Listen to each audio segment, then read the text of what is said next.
अस्सलाम वालेकुम, मैं हूं इरफान समोर। दोस्तों, इमरान खान साहब की रिहाई के हवाले से केपी के लोगों ने एक नई स्ट्रेटेजी बना ली है। वो आपके साथ मैं शेयर करूंगा, क्योंकि जो भी लहर उठेगी केपी से उठेगी।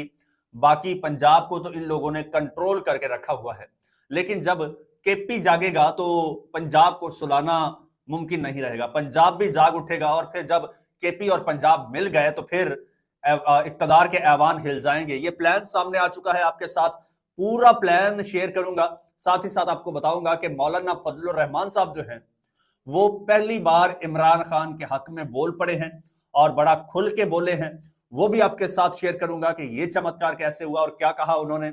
साथ ही साथ आपको ये भी कहूंगा कि उस बहादुर निडर इमरान खान की बहन ने इस सिस्टम को फाड़ डाला है।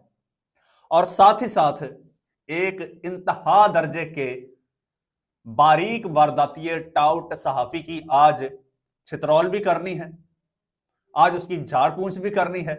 तो वो मौका जाया मत कीजिएगा, जरूर देखिएगा। एक एक चीज आपको बताऊंगा, लेकिन उससे पहले नए आने वाले दोस्तों से गुजारिश है कि ये चैनल आपका अपना है। अगर अभी तक इसको सब्सक्राइब नहीं किया तो सब्सक्राइब लाजमी कर लीजिए और बेल आइकन पर क्लिक कर दीजिए, ताकि हर नई आने वाली वीडियो टाइमली आपको मौसूल हो जाए। दोस्तों, सुहेल अफरीदी को वजीर आला बने 1 महीने से ज्यादा अरसा हो चुका है, शायद 1.5 महीना हो चुका है उनको हलफ लिए हुए। इसके बावजूद आज तक ना उनकी पार्टी लीडर इमरान खान साहब से मुलाकात हो सकी है और ना ही वो काबीना तश्कील दे सके हैं। ऐसे में पहले इमरान खान साहब ने कहा था कि ठीक है, मुलाकात नहीं होती तो एक महदूद सी काबीना बना लें और फिर बाद में मुशावरत से उसको मुकम्मल कर लेंगे, मजीद उस पर इजाफा कर देंगे। तो वो इनिशियल काबीना तो बन गई, लेकिन उसके बावजूद उसके बाद भी इमरान खान साहब से मुलाकात नहीं हुई, तो अभी तक बाकी की काबीना अधूरी है।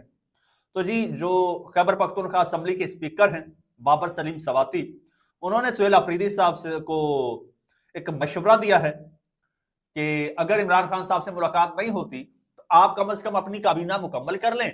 जब इमरान खान साहब से मुलाकात हो जाए तो आप उसके अकॉर्डिंग तब्दीलियां कर लीजिए। यानी अगर इमरान खान साहब चाहते हैं कि जी इस जगह पे इस बंदे को वजीर बना दो तो आप कर लीजिएगा, लेकिन फिलहाल आप काबीना तश्कील दो ताकि जो सूबाई मामलात हैं वो चलते रहें, वो चलाने में आसानी हो। और दूसरी जानिब जनाब वजीर आला सुहेल अफरीदी की जेर सदारत पीटीआई की पार्लिमानी पार्टी का इजलास हुआ है और इजलास में यह बताया गया है कि मंगल को इस्लामाबाद जाने का फैसला हुआ है। मंगल को मुलाकातों का दिन भी है और रुकन असम्बली हैं एहतिशाम खान, वो कहते हैं कि अरकान असम्बली इस्लामाबाद हाई कोर्ट के बाद अडयाला जेल भी जाएंगे।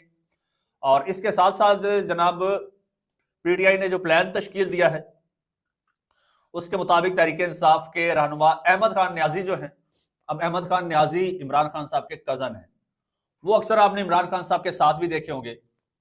अब वो कमान संभालेंगे इमरान खान साहब की जगह और वो कहते हैं कि जी हम पहले पेशावर मोटरवे से एक बड़ी रैली निकाली जाएगी,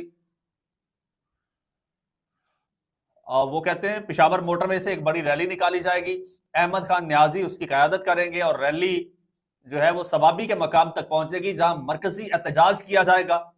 और वो कहते हैं कि ये एक रोजा एहतजाज होगा, लेकिन उन्होंने साथ कहा है कि इसका मकसद सिर्फ मोटरवे की बंदिश नहीं बल्कि इमरान खान साहब की रिहाई और अदालती हुक्म के मुताबिक मुलाकात को यकीनी बनाना भी है। अहमद खान न्याजी कहते हैं कि मुतालबा सिर्फ मुलाकात तक महदूद नहीं बल्कि इमरान खान की फौरी रिहाई है, क्योंकि तहरीक इंसाफ के मुताबिक इमरान खान पर कायम मुकदमात सियासी नौयत के हैं। वो कहते हैं कि एहतजाज अवामी हिमायत के साथ किया जाएगा और कारकुनों को हिदायत की गई है कि वो कानून को अपने हाथ में ना ले।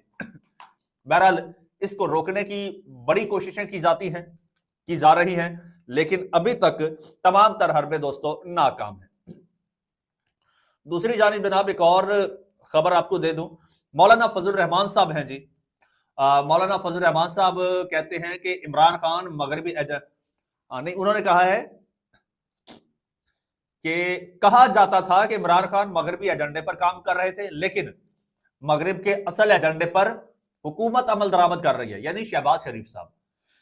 मर्दान में एक तकरीब से उन्होंने खिताब किया और मौलाना साहब ने कहा कि ट्रंप के हाथों से फलस्तीनियों का खून टपक रहा है और शहबाज शरीफ ट्रंप को अमन का नोबेल इनाम दिलवाने की बात कर रहे हैं।